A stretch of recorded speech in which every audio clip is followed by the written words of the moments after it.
Episode 25, How to Get Paid What You're Worth as a Clinician.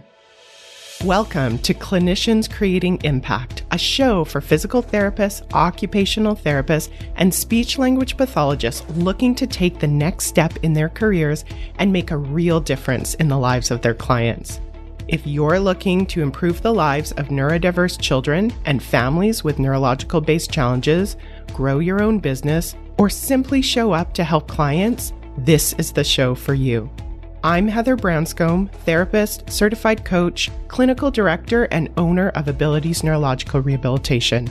I have over 25 years experience in both the public and private sectors, and I'm here to help you become the therapist you want to be, supporting people to work towards their dreams and live their best lives. You ready to dive in? Let's go. Hello there, friend. I'm coming to you today in a season of my life. I think I might have even talked about this last week. And maybe I need to listen to my podcast last week and think about that. But, that was a whole week ago. Anyways, I'm in a season of my work life right now where I am talking to so many amazing new graduates to so many clinical professions. But more specifically, this is a season where newfound OTs, PTs, and SLPs are really looking to seek their first position.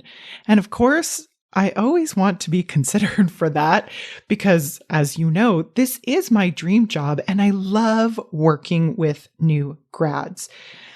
And I like to think that we at Abilities, again, the position that I work in and the organization that I work in, that we're uniquely positioned to set up new grads for success. So one, it's so fun to talk to people that are so excited to start their new professional journey. And I love the idea that we might be the exact next best step that they're looking for to launch them into an amazing clinical career. So that being said, I often like to think I'm the chief wooing officer as well. So whether you're a new grad or not, if you are someone who loves working with people with neurodiversities or neurological based challenges, be that pediatric or an adult population or somewhere in between, I want you to send me a DM or email me through our website, abilitiesrehabilitation.com, or you can DM me on Instagram, heatherbranscombe.coaching. And again, I'm going to woo you if you're anywhere close to a position, but I'll talk you through what our unique hiring process is to see if this could be an actual good fit for you.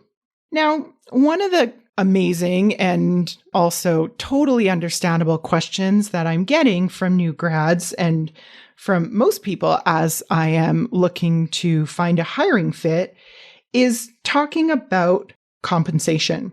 Now, I don't know you, but I used to hate conversations about compensation. I didn't like it as a clinician, and even as an owner and an employer, I often didn't like it from that side. So I thought it was really funny that no matter what side of that conversation I was on, it felt awkward and I would do what I could to avoid it. But now it's honestly one of my most favorite parts of the hiring conversation for therapists or any clinicians that are working with us. So I want to talk a little bit about how I was able to change my mindset on this and how you might change your mindset as well. Now, I want to say at first, it makes total sense why it might feel awkward and why you might want to avoid it as a clinician. Because while we do provide, I fundamentally believe that we provide a valuable service and we can be well compensated for it without sacrificing the client experience and without sacrificing ourselves. But it makes total sense that we aren't actually in full belief of that because our brain likes to think it's us or the client or us and the employer. So Again, I have a lot to say about this today, and I'm really here to help you. So if you are a new grad, if you're working for someone else, or even if you're working for yourself as an employer, I think one of the thoughts that I have about this, and specifically around my own transformation about money, may be useful for you to help you to think about how you want to think about compensation and your clinical career. In fact, I have so much to say about this. I decided to do my first podcast that I'm going to break up into 2 sets. Yes, you could listen to it together, but I want to give you some bite-sized pieces. So today, I want to talk more about the challenges, why this potentially is a problem for you, and to be able to help you to understand and set you up to see what could be possible for you. And then once you can see that possibility, next in part 2, I want to give you some actual tactics and strategies to help you feel amazing about your compensation. Again, either as a new grad, as an employee in an organization, or as a solo entrepreneur, or as an owner as well, to help you to get what you actually want as a clinician. So let's talk about why money might be a challenge for you in your clinical career. I provided a list. This is not an exhaustive list by any means, but I have some ideas of why this may be a challenge for you. Some of this comes from my own experience. So let's see how many of these things resonate from you. And if they don't, what else might be coming up? So one, as I mentioned before, we are in this business to help people. And when we think about helping people, especially when it comes to a place of compensation, it makes total sense why we might be thinking that compensation is a win-lose proposition, meaning if I get paid more as a clinician, that means that the client needs to pay more, or if I get paid less, then that means that the client is going to have to pay less. Or even as an employer, I mean, obviously I'm in private practice, so that's where my brain goes automatically. But as an owner, I could be thinking if I pay my staff more, then it means that there's less money to run the business. Or opposite, if I was an employee working for an employer, there may be a piece of I need to ask for more per hour for me, otherwise I will get less money. All of those things, just notice that there is this kind of black and white, either or, win-lose mentality. And then secondly, so many of us that are clinicians are women or are socialized as women. And as women, we often aren't socialized for us to ask for what we want.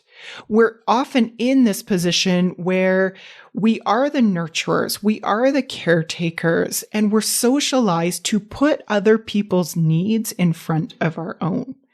Now, again, I don't even want to say that that's necessarily a bad thing, but notice how if that shows up in other areas of your life, why that might show up when it comes to talking about money and your compensation.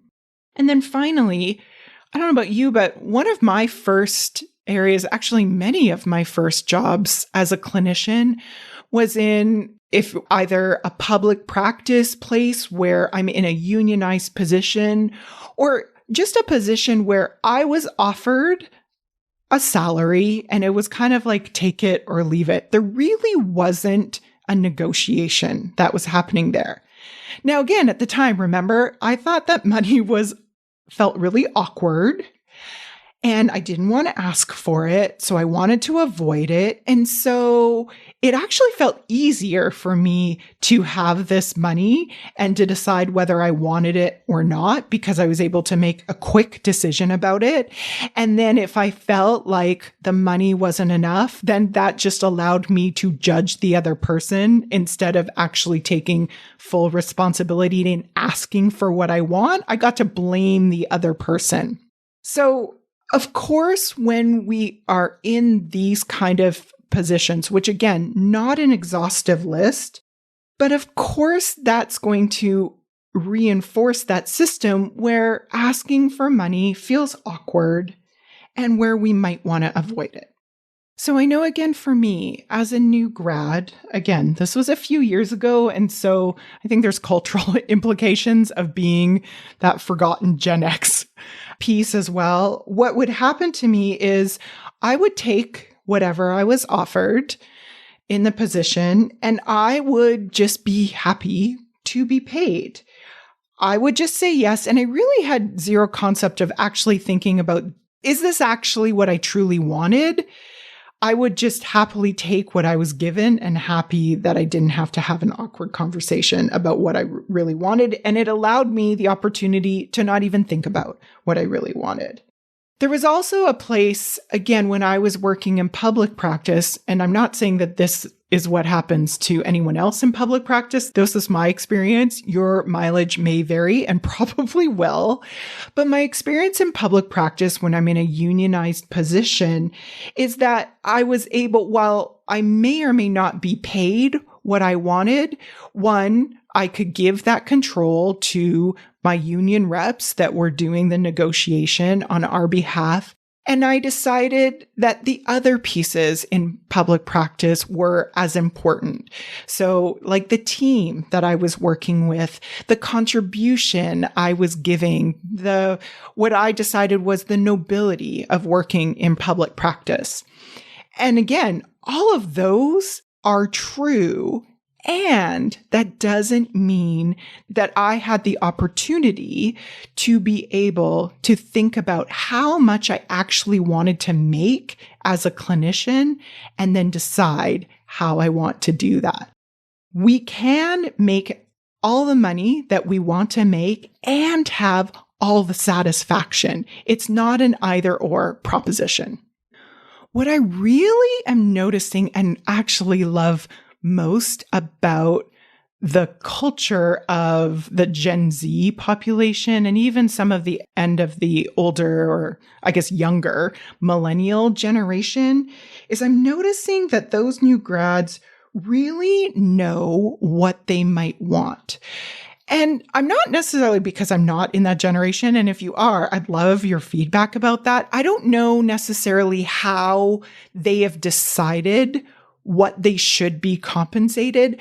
But I definitely notice a difference versus my generation that just came and we were waiting to be told how much we should be paid. And then we accepted that, which is, I'm not offering that is a better way, but I notice almost the opposite now is that I am working with some amazing new graduates, and not all of them do that, but they definitely have some thoughts and a strong belief or understanding of how much they should be paid as a new graduate. Now, first, I want to say it's amazing. What I love about that is that there's this innate underlying belief about the value that they are creating as a professional in the world. I love that they have that belief. So if you have that belief, I think that is amazing, and I want you to harness that. What is a little more curious, though, and this is a very, very small part of the population, so take this for what it's worth, but I find it really interesting every so often when there is a new graduate that confidently tells me that I am underpaying in the market. And again, they get to say whatever they want and they get to have whatever opinion that they want. But I find that so curious that they've come to this quick assessment, not necessarily understanding my more than 25 years of clinical experience in this profession, as well as our systematic wage review that we do on a yearly basis that includes macro trends in the profession, economic trends, globally, nationally, provincially, and locally. We look at the micro trends in the area. We do competitive analysis.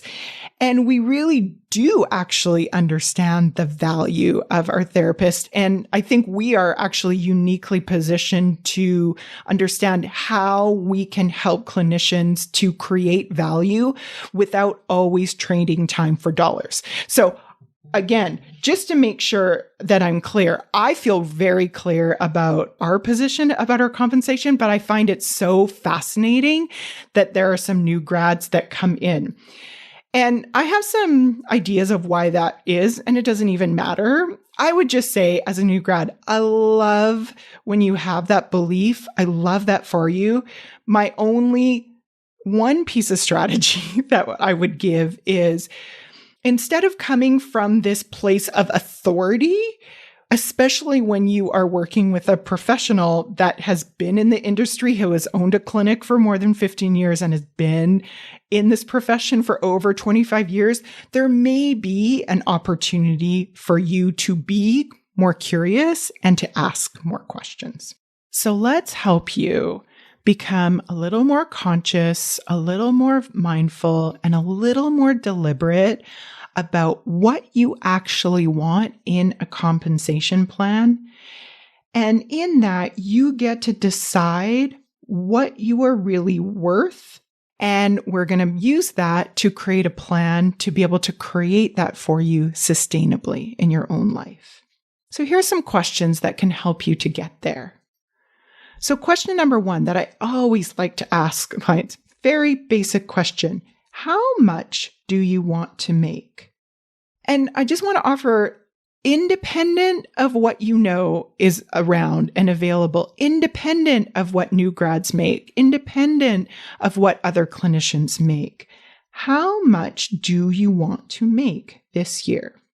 And then after that, what values are important to you as a clinician as it relates to money?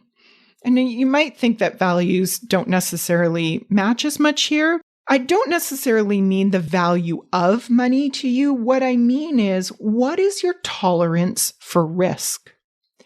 So, for example, if you have a higher tolerance for risk for a variety of reasons, then that might lead you to a plan that might be more suitable to like a contractor arrangement, versus if you're in a time of your life where you actually have less tolerance for risk, maybe coming out as a new grad, you don't really understand what your budget is going to be. You have some fixed, or for whatever reason, you have some fixed expenses that you really don't want to have to risk how much money is coming in on a regular basis, then maybe in an employee situation may actually be a better fit for you.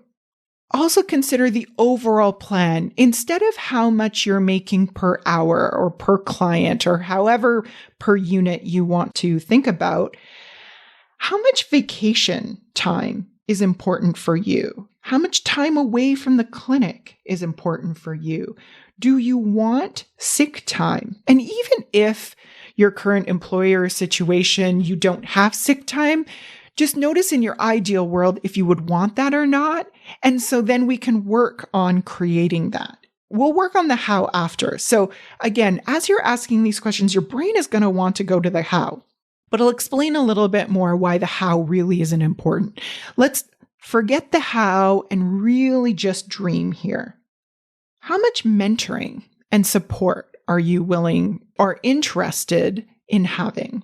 And mentoring and support is interesting because, again, in talking to a lot of new grads or people that are transitioning into a different kind of practice, whether that's public practice into private practice or transitioning into a new area of practice, that's something that almost universally we are interested in. But it's also interesting to consider, how much do you value that? How much would you be willing to pay for that if you had to pay for it out of pocket? Now, and often, especially if you're working in an organization, you won't necessarily have to pay for it yourself, but you want to notice how much that's actually valuable to you and the dollar amount. And that will help you to kind of overall see what the compensation plan in the how going down the road, how important that is to you and how that fits into the overall compensation plan. The last thing that I would say is, how much do you want to invest in your education this year? So again, for some kind of employees, they might be thinking about that by a professional development amount, an education amount, no matter how you define it, it's kind of that same piece. You want to have that decision, even if you are an independent contractor, because that can be helpful to be thinking about how much, again, in this total compensation. It's not just the dollar per hour, but it's all of those other benefits that are important to you. Medical, dental benefits, extended benefits. Think about all the things that you would like ideally in a compensation plan, and think about less about the how. Again, your brain is going to want to go to the how. But we know, of course, that that really isn't helpful. So if you want to know a little bit more about why it isn't helpful, there's a couple of episodes that I can lead you to. So a couple of episodes on goal setting and why when we're goal setting, we want to focus on the goal, the where you're going, and not necessarily how you're going to get there. A couple of episodes that can be helpful for you. One is episode 3, Why Create a Bigger Impact? And also episode 8, One Key to Your Goal. Those are two kind of things that can be really helpful to you when you're doing this overall goal setting. But again, there is this opportunity for you to be less attached to the how of the goal and much more attached to the goal itself. So let yourself go wild. Think about the ideal world. If the how was not a problem, what would you want for you? And so then again, next time in part 2, we're going to be talking about the strategy and the tactics on the how of how you might determine that first plan of action. Thank you so much for listening. I can't wait to see what you create with this, and let's dig more into this next week. See you soon. If you enjoyed today's show and don't want to worry about missing an episode, you can follow the show wherever you listen to your podcasts. And if you haven't already, I would really appreciate it if you could leave a rating and review to let me know what you think and to help others find Clinicians Creating Impact. It doesn't have to be a 5-star rating, although I sure hope you love the show. I'd really want your honest feedback so I can create an awesome podcast that provides tons of value. To learn more about me and the work that I do, visit my website at www.abilitiesrehabilitation.com/Clinicians Corner to download your free Getting It All Done at Work process and to see what I'm up to. Thanks so much. Thanks for joining me this week on the Clinicians Creating Impact podcast. Want to learn more about the work I'm doing with Abilities Rehabilitation? Head on over to abilitiesrehabilitation.com. See you next week.